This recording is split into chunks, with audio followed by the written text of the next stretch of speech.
Before you finalize that ticket, before you set that roster, you need the edge.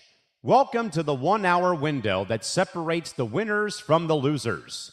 We're diving deep into the spreads, the over-unders, the value plays, and the sleepers you must start. Stop guessing and start winning. This is the Gridiron Gurus, providing the ultimate NFL advantage exclusively on the Empty the Bench Network.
All right, everybody, welcome back to another edition of Gridiron Gurus. All right, let's get this started. But first, I want to remind everybody to subscribe to ETB Network's YouTube channel at youtube.com/ETB Network. But we've got some interesting topics for you guys today. Starting off with someone that Ben should know very well. And that's there has been so much drama surrounding A.J. Brown recently.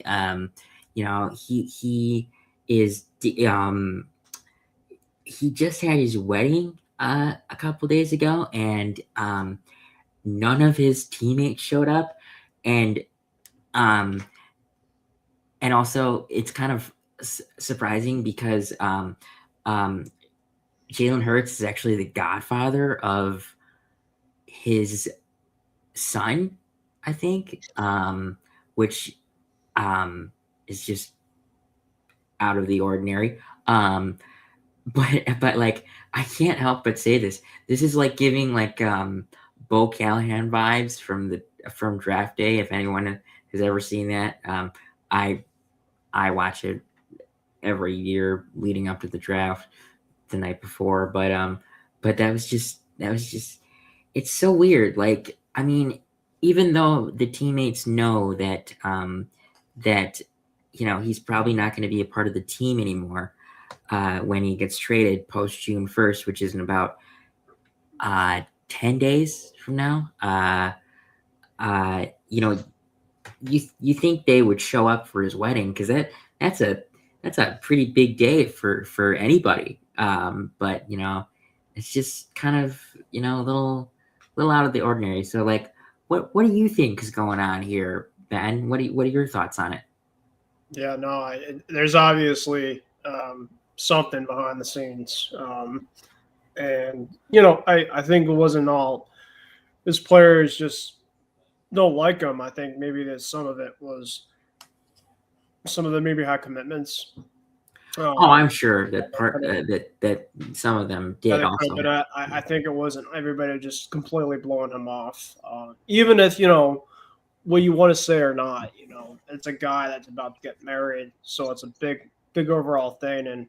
And I think for his overall teammates that, of course, that he has been with for a long period of time, I think regardless in terms of what he's going through at the moment, I think just to be there, I think it's just a big thing to have. It's a thing in life that that's a big part of your life. And so yeah, I mean, we'll see in terms of there's just any more stuff to this, probably not. But yeah, I mean, I think just kind of with the trade rumors that are kind of going on, his dead cap is coming up on June 1st. I'm looking forward to that date extremely much because my team currently right now is in the overall driver's seat.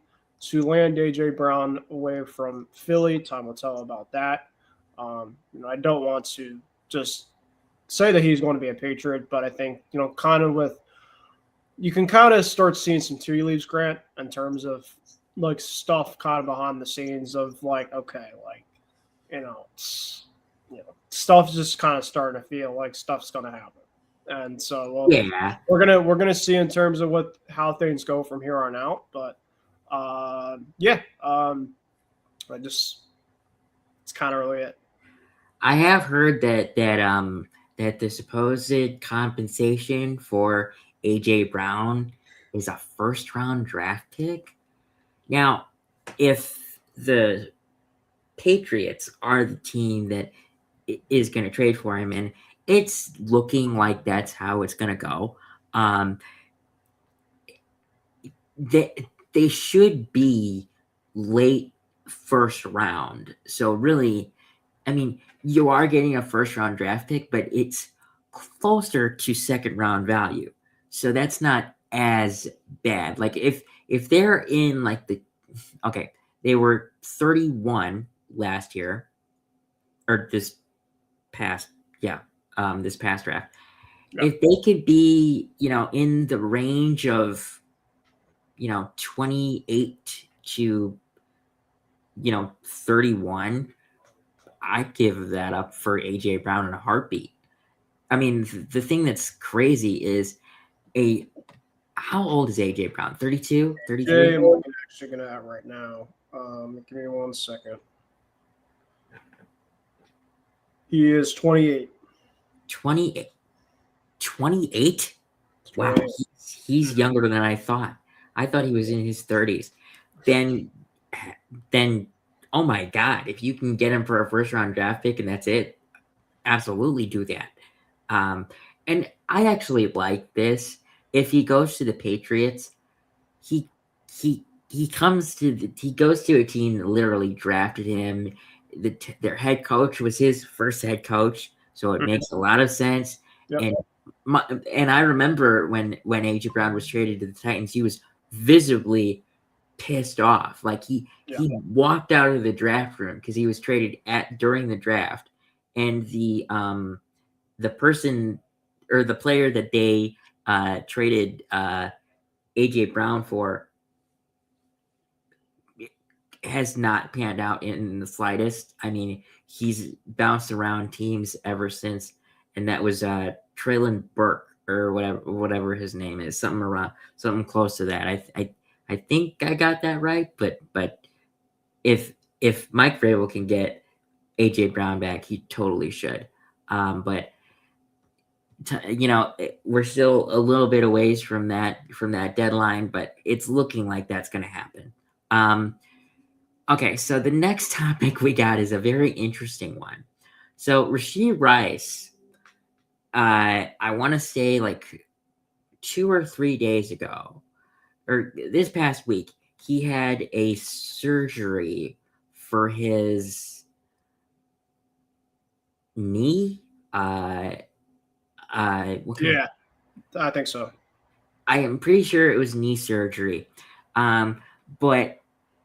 And then literally right after the surgery was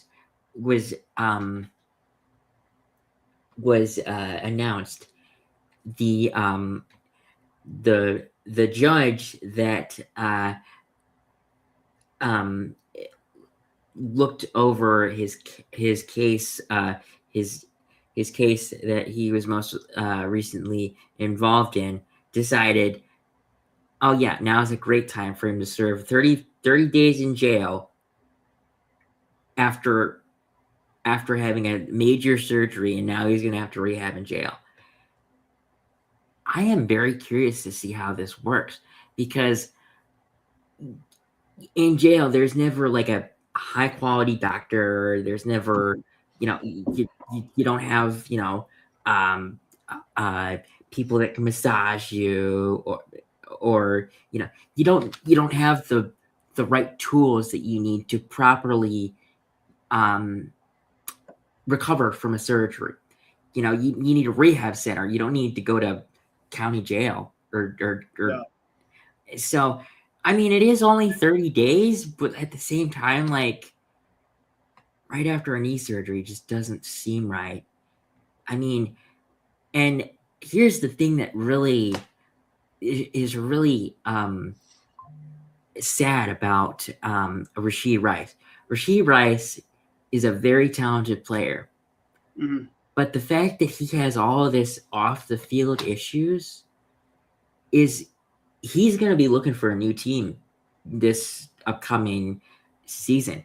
Because, like, if let's just say this, if we could take out all the off the field issues and he was a stand-up citizen and a perfect football player, he would be signing a $35 to $40 million contract this offseason. I personally believe that.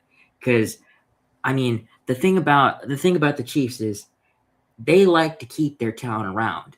But when you have off the field issues, Andy Reid ain't going to deal with that.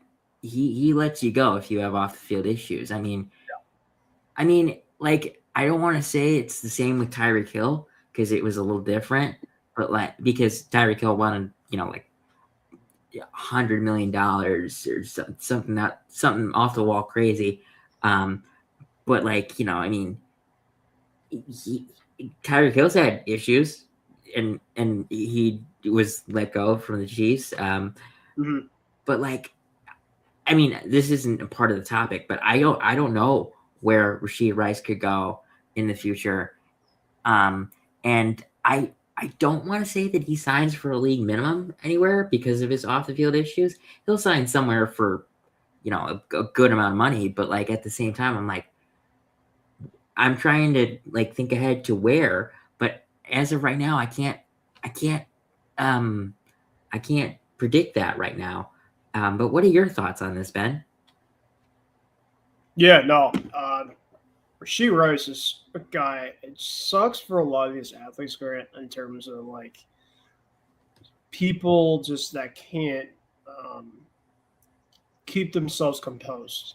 And Rashee Rice is one of them in terms of he has all this talent in the world.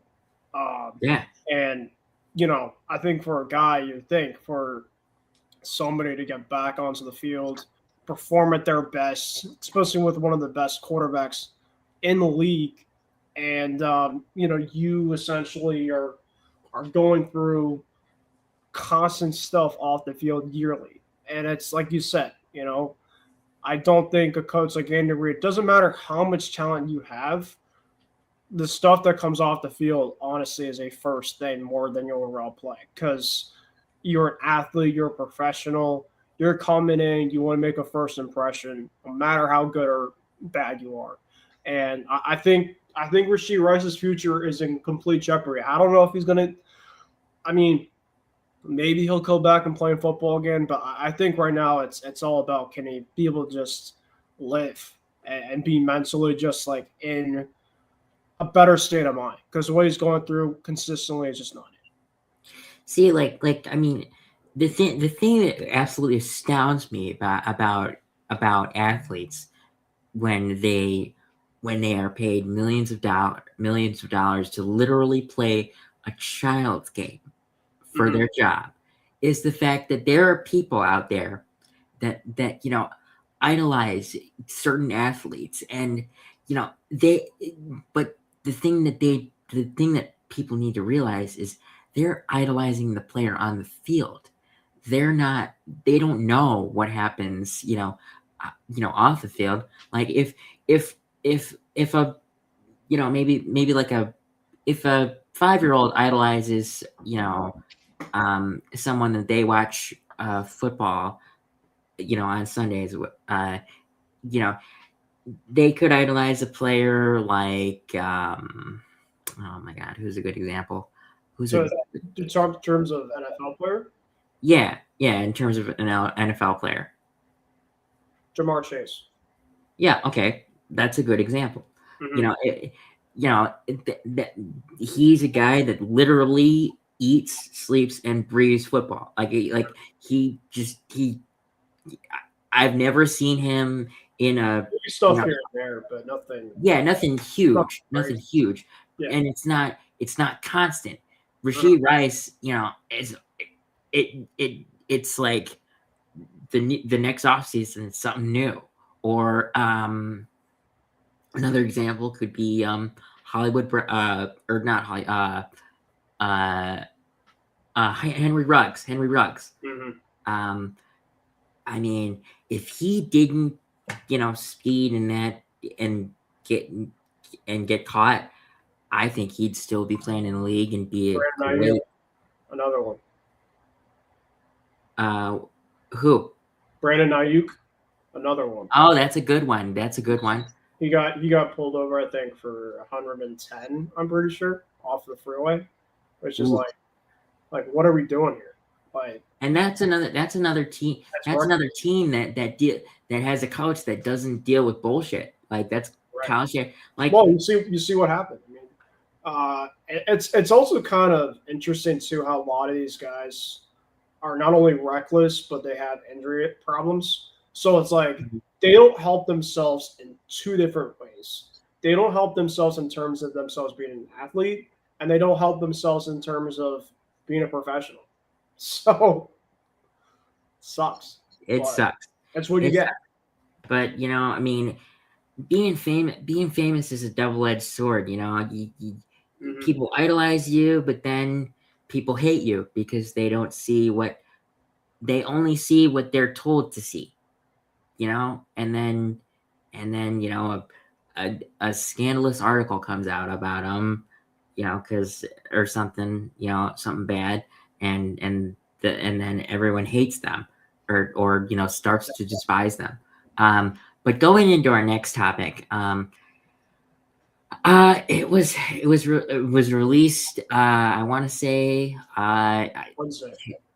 Wednesday. That this is Aaron Rodgers' last season in the NFL, and it makes sense. He signed a 1 year, $22 million deal that can get up to 25 with incentives with the Steelers, and it made a lot of sense because the coach that started off his career took the job with the Steelers. My question is, how long will Mike McCarthy actually be the head coach of the Steelers? Because I think his offense is more old school. I don't think he can change with the times of the NFL because the NFL is always evolving. But like it makes sense, because I'd rather have a experienced quarterback for 1 year, with Mike McCarthy, who knows his system, who just can go in there and play, 14 to 15 games. Because a player at the age of 42 is going to miss a game or two because of a pulled hamstring or something minimal, but I mean, as long as he can play, 14 to 15 games, I think the Steelers could still win 10 games. And I mean, the fan in me is excited for it being the last year of Aaron Rodgers' career because he terrorized my Chicago Bears for 20 years. But at the same time, I mean, I still I mean, Aaron Rodgers is a good player. He just, I have the thought of him being a Packer for 20 years is always in my mind. So there's a little hatred always. But what are your thoughts on this, Ben? Yeah. I think this is kind of the last guy that is kind of done in terms of like Brady, Manning, Breeze. Rodgers was kind of that. Roethlisberger. Rodgers was kind of that last guy, and I think like you mentioned, of course, like he tormented you guys for so long. So it's kind of like Bills fans with Brady when he obviously moved on and retired. I think it's more of it sucks because he beats you all the time, but it's also appreciation, and you kind of sit back of it's that's sometimes you have that one person that just is your nemesis. But even the best of the best, that We have to have respect for best of the best. you have to. Yeah. I mean, Aaron Rodgers, I want to say is number 7 on like the all-time pass board. I think that's right, something like that. I think I just read that somewhere today. But look, I do not like him for the Packers part, but he is a great quarterback. He you have to like. I mean, literally, like I always said I used to hate Tom Brady because I would see him in every Super Bowl for like 10 years straight.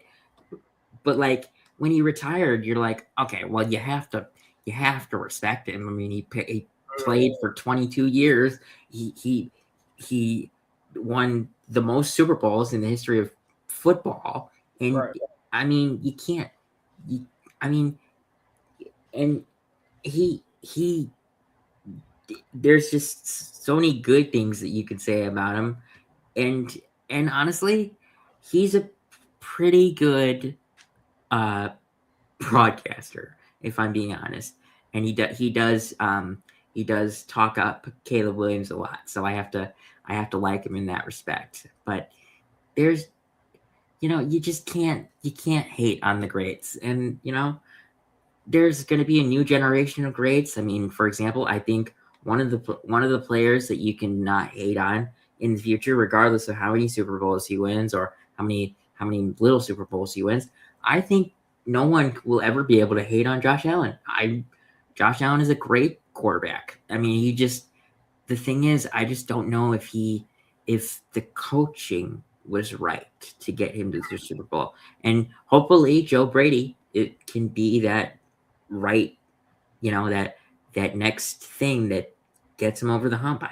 Because I would love to see the Bills and Josh Allen in the Super Bowl.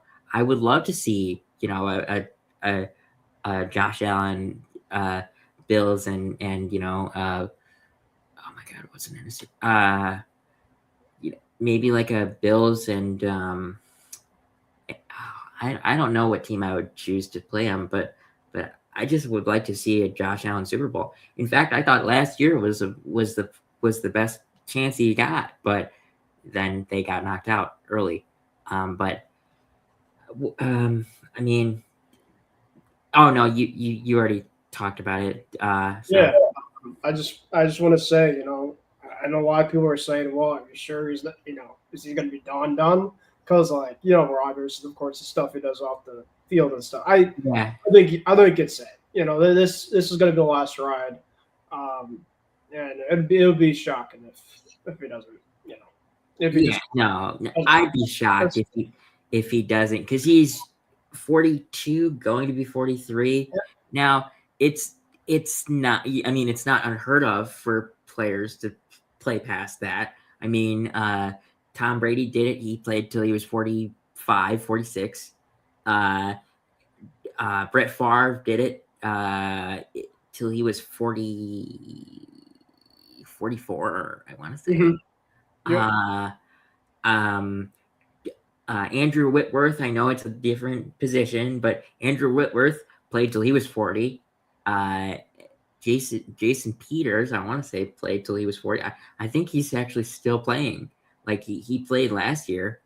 He isn't signed anywhere, but if you ever want, just a reliable or offensive lineman, Jason Peters is one of those great ones.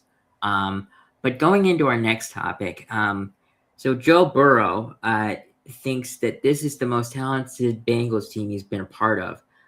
He said that in a press conference a couple of days ago. I also want to say that was Wednesday. He also mentioned later on that he thinks that 48 passing touchdowns is possible to break, which is the franchise record for the Bengals. And I'm just going to come out and say this. When you have Jamar Chase and T. Higgins as your wide receivers, that is totally possible. Like, Joe Burrow and Jamar Chase literally played in college together and then were literally drafted to the same team. I mean, I'm going to go as far and say, because Joe Burrow, I want to say, was drafted the year before Jamar Chase. Yeah. Mm-hmm. I think that Joe Burrow totally went into the front office for that draft and said, "Get me Jamar Chase. Get me Jamar Chase." Like I totally can see him doing that because I've mentioned it before. When C.J. Stroud was drafted to the Texans, he went to the Texans front office and said, "Go get me Tank Dell." And they got him Tank Dell in the 3rd round, I want to believe. But still, I mean, if you have a franchise star quarterback, you're gonna go to him and say, who would you want to be a part of your team so we can help you win? Right. It doesn't always mean that they're gonna have the ability to draft him, but they might take a list of offensive linemen, tight ends, or receivers that quarterbacks might like or know from being in college. I mean, here's another example. When Trevor Lawrence was drafted, the Jaguars drafted Travis Etienne. Well, actually, since he has said this, his actual last name is A-Chain, which just does not look anything like his name. But he's with the Saints now. But when he was on his rookie contract, the first two picks for the Jaguars that year were Trevor Lawrence and Travis A-Chain. I mean, I'm gonna call him that because that's what it actually looks like. You sound like Devon A-Chain. That's the way you say it. But if you ever want to know the actual pronunciation, is E-T-N. That's the way it is.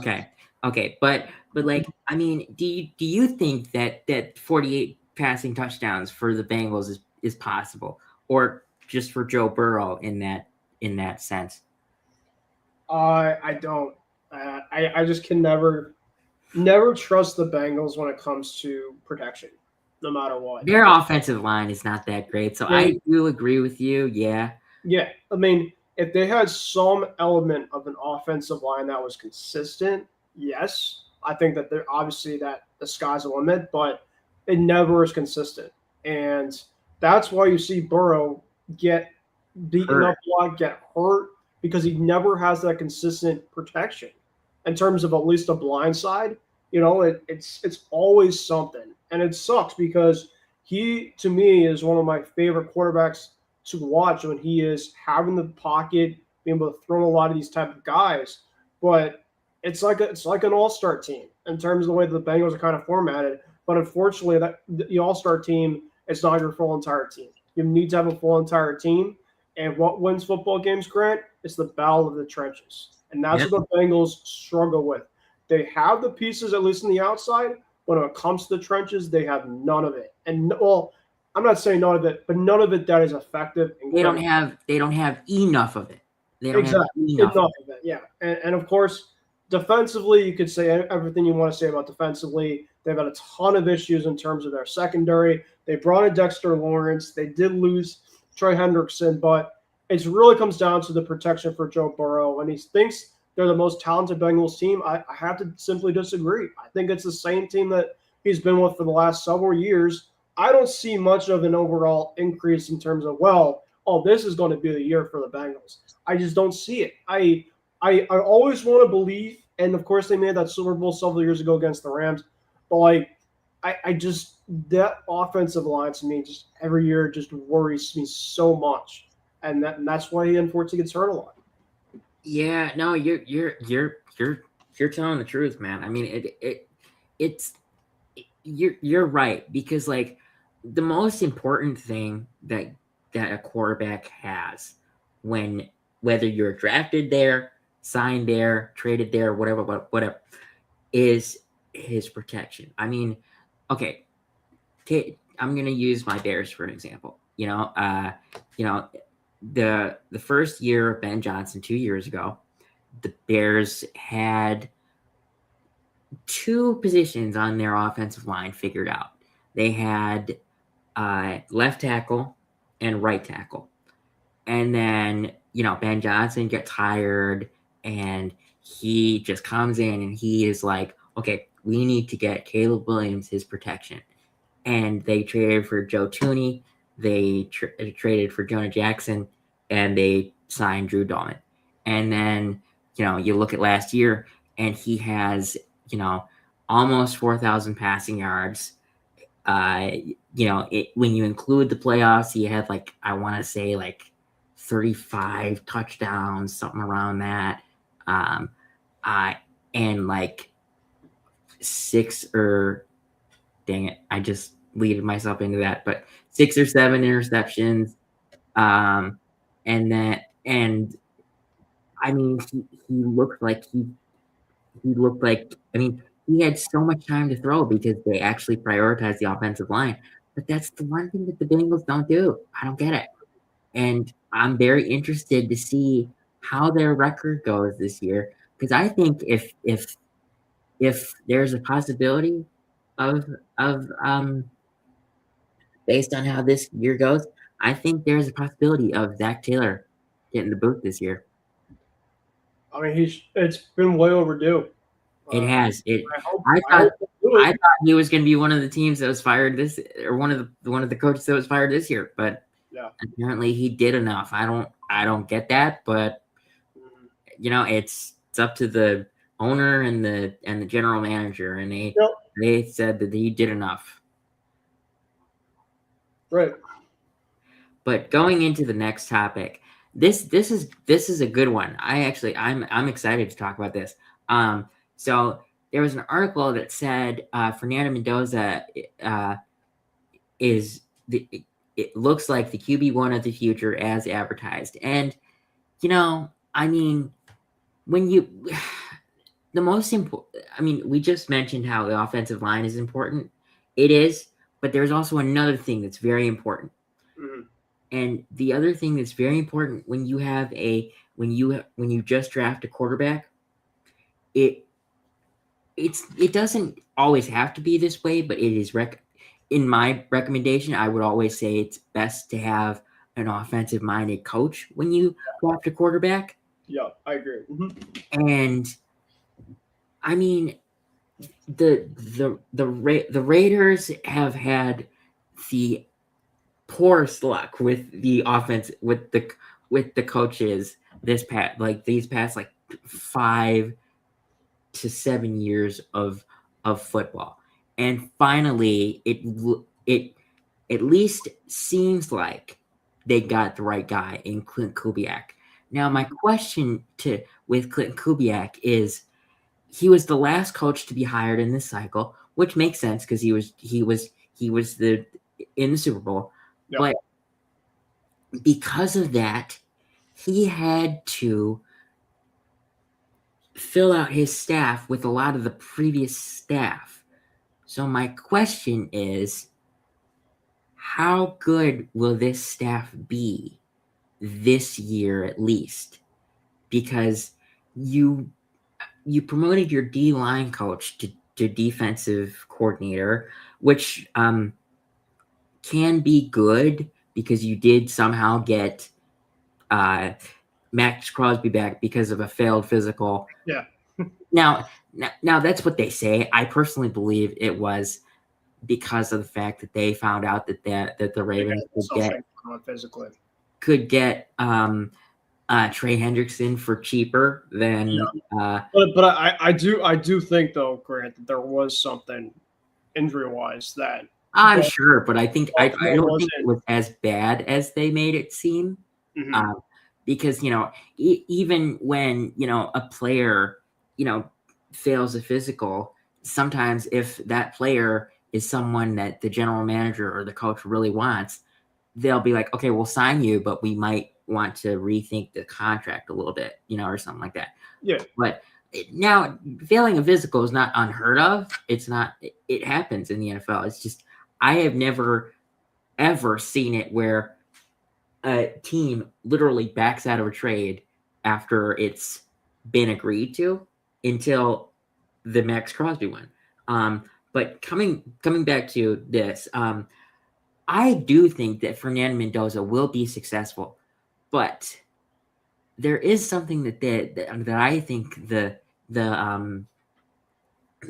Raiders did wrong, and it alludes back to what the same thing with Joe Burrow. I don't think they did enough to protect him. They got Tyler Linderbaum, which was awesome. Yep. We predicted that too. Yeah, but that was like the only big offensive line acquisition that they got this year. Yep. And maybe and the thing is, like, when you look at how much cap space they had, they spent it out the wazoo. Like, they could have gotten so many people on the offensive line to protect Fernando Mendoza, but they didn't. So, I mean, there is a silver lining to this. The silver lining is the fact that Fernando Mendoza will probably not be the week 1 starter because they signed Kirk Cousins to $20 million for a year. Now, it is said that it is more, but those are all void years. I mean, the contract, if it were actually true, was like a 5-year, 120 something like that deal. But 4 of those years are void years. I really think that this is just a year where a year and then Kirk Cousins is either gonna play somewhere else or retire. But I would imagine that we do see Mendoza play around week 10 to 12 would be my target. I think that's a perfect area. You can learn from Kirk for a couple months, on top of training camp. But the teams like this, I don't think should rush a quarterback into, starting. But some teams, the teams that usually rush the quarterback are the teams that that they might get the head coach might get a call from their boss and say, look, you need to draft a quarterback this year, and if you can't figure it out, you're fired. For example, John Fox did it when he was the head coach of the Bears, fired immediately after.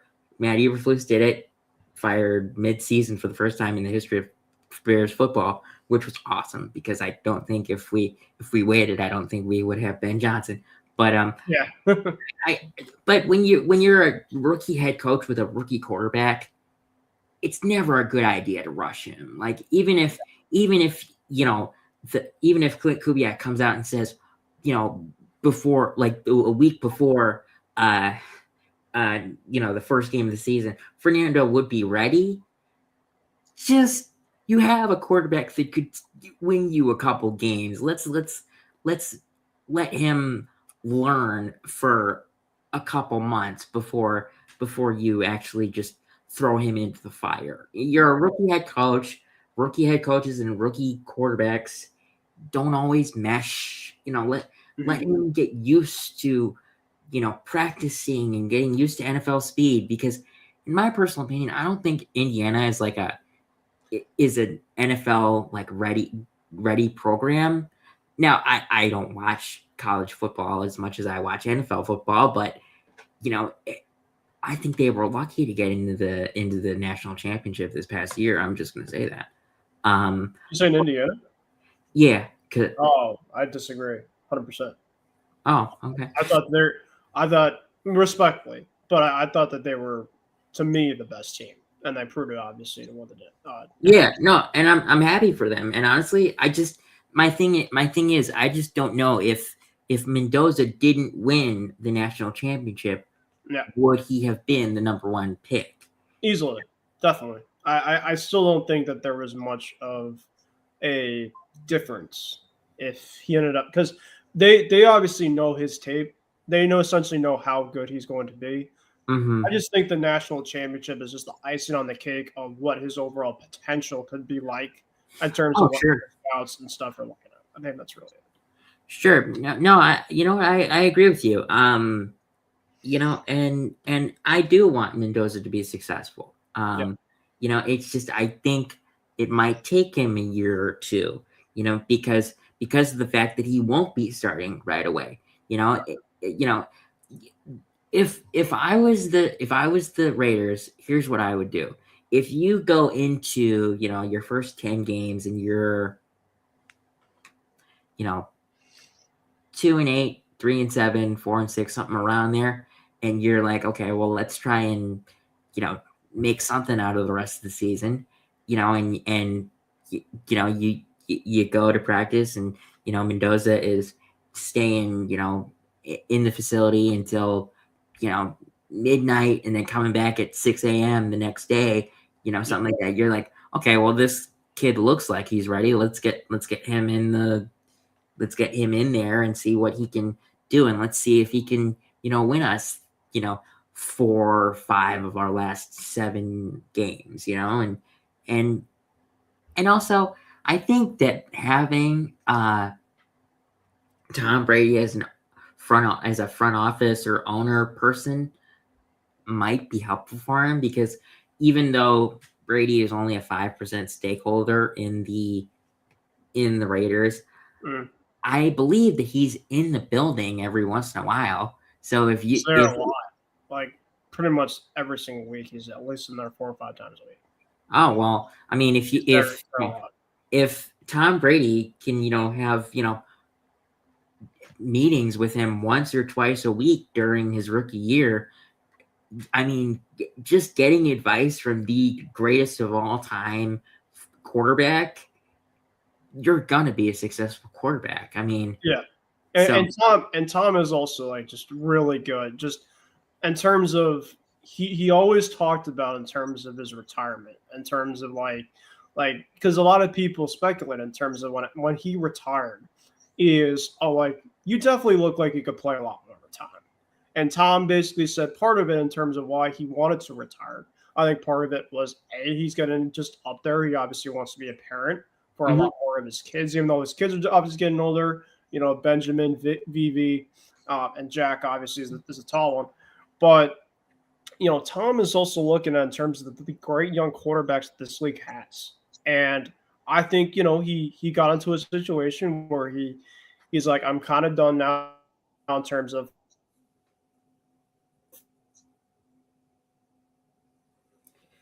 I'll go and sing the amount of hits that Tom got kind of towards the end.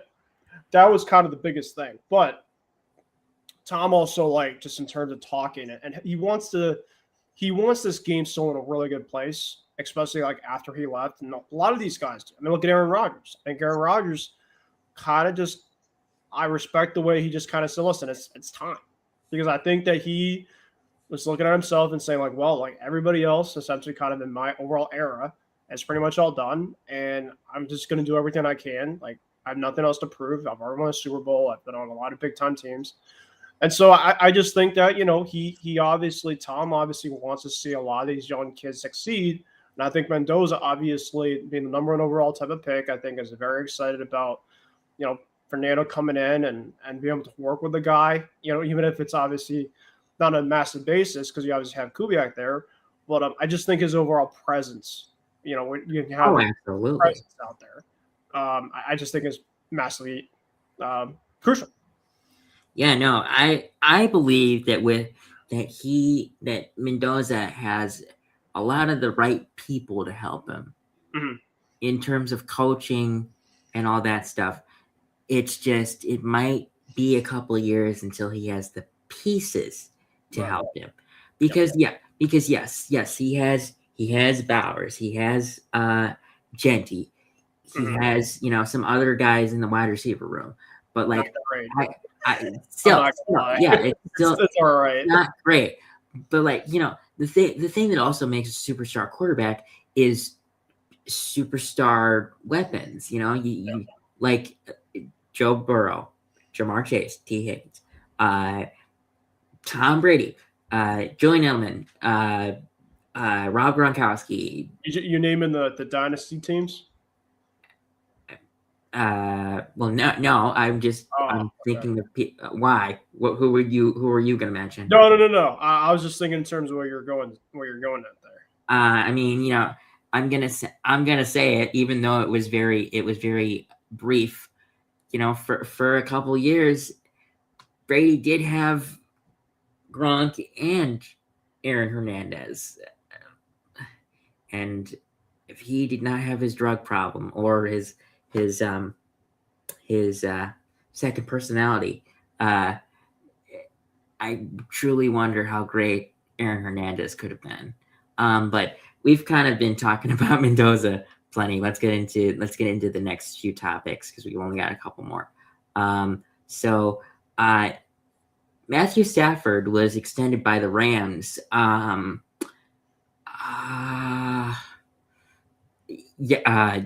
Yesterday or Wednesday. Let me actually look that up on Twitter. Just to be. Yesterday. It was yesterday. It was yesterday. But most importantly, he got a 1 year, $55 million contract, or 60, one of the two.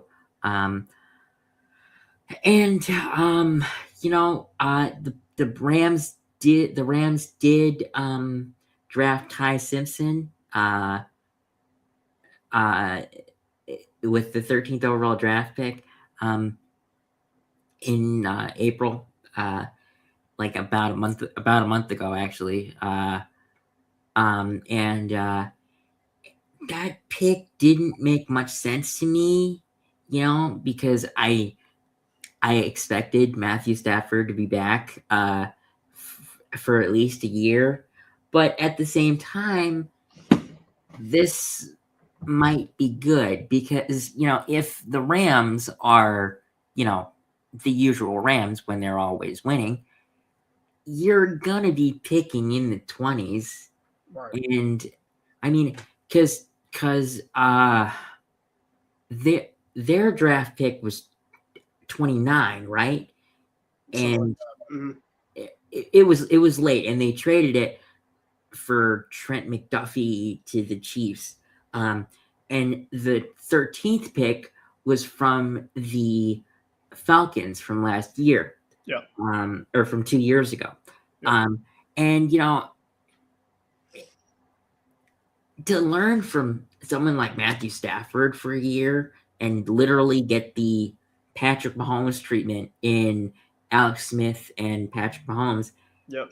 It is perfect because you're literally learning from a player that has been to Super Bowls, has won Super Bowls, and he will teach you the ins and outs of NFL football. Right. I mean, am I going to come out and say right now that Ty Simpson, when he takes over for the Rams, probably next year after Matthew Stafford retires, that he is going to have a recreation of Patrick Mahomes' rookie season with the Chiefs, his second year?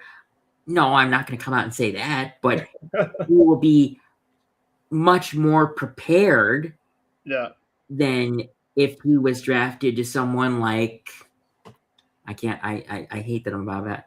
I always say that, like, I'm going to say, like, if Ty Simpson was drafted by the Jets, there's no way he'd be successful year one of his career, because the Jets are another team that doesn't have much of an offensive line and minimal weapons. However, they did fix that this year. I do think they did a very good job this year with the offensive side of the football with the draft, and getting David Bailey also is going to be helpful. It's just, I don't know how helpful, because he needs a partner, and they don't have a good other guy on the other side. But like, one thing that I really like with the Rams extending him, besides the fact that he's going to be a great player, it was reported that he brought his family to sign the contract, and that's kind of cool. That's cool to me. But what are your thoughts on this, Ben?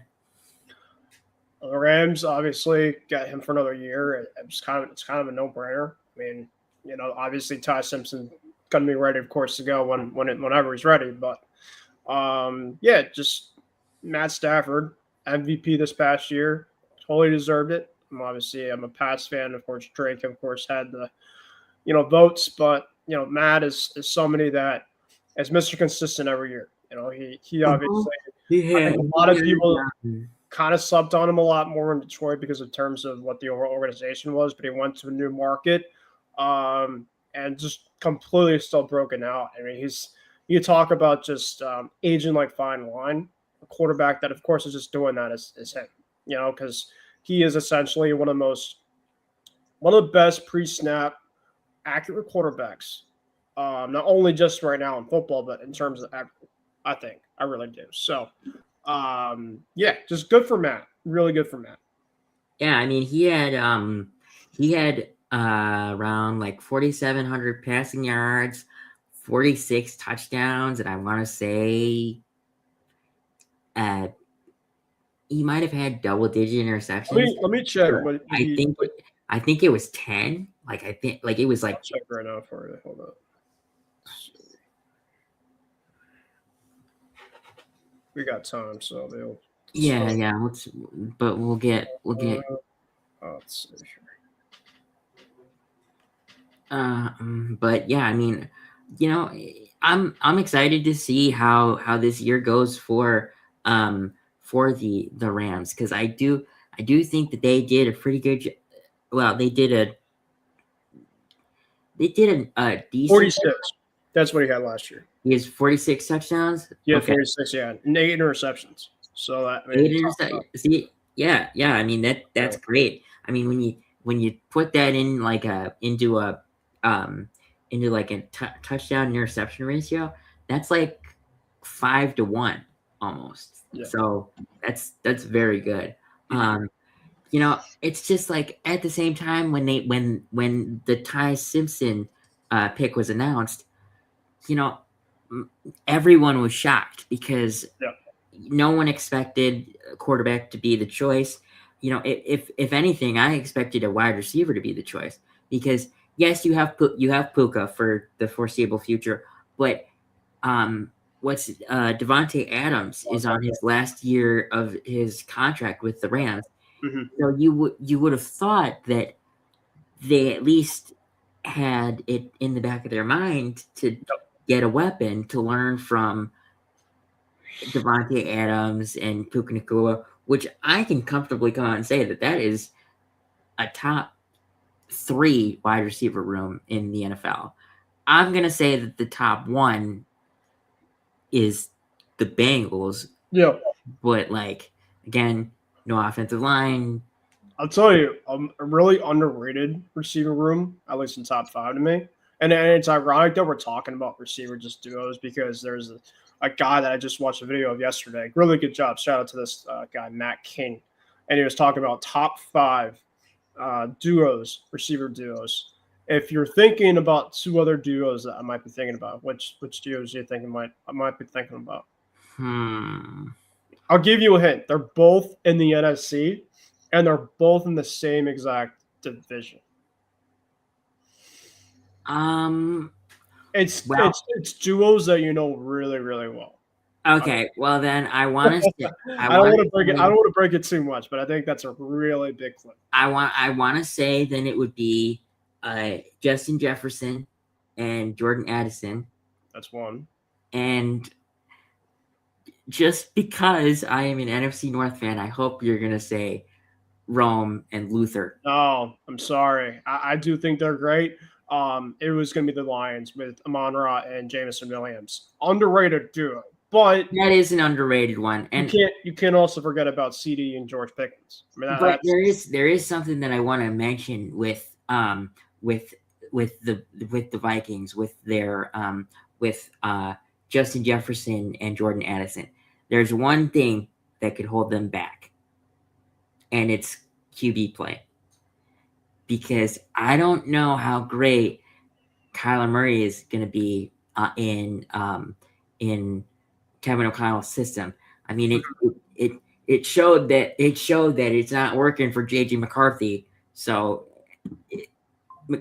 Murray is going to be the starter for the Vikings, but I don't know. Everyone was talking about how Kevin O'Connell was the QB whisperer. He made it work with a lot of the QBs that he had, Daniel Jones, Sam Darnold, but could he make it work with JJ McCarthy? Mm-hmm. But we'll see. Again, we'll see. We don't know. But going into our last topic, Joe Schoen was also extended by the Giants yesterday. Yesterday. And now the thing about this is when general managers get extended, the one problem that I have is the money is never announced. Like they'll say that Joe Schoen has signed a multi-year extension, and they might come out later and say it's a 4-year extension or a 3-year extension, but they never go into detail on how much money it is.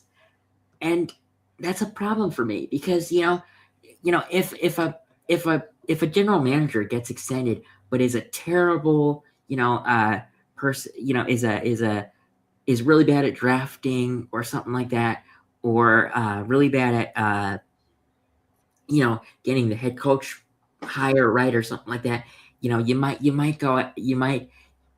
be like, is he really worth the $10 million a year that we're extending him for, or whatever.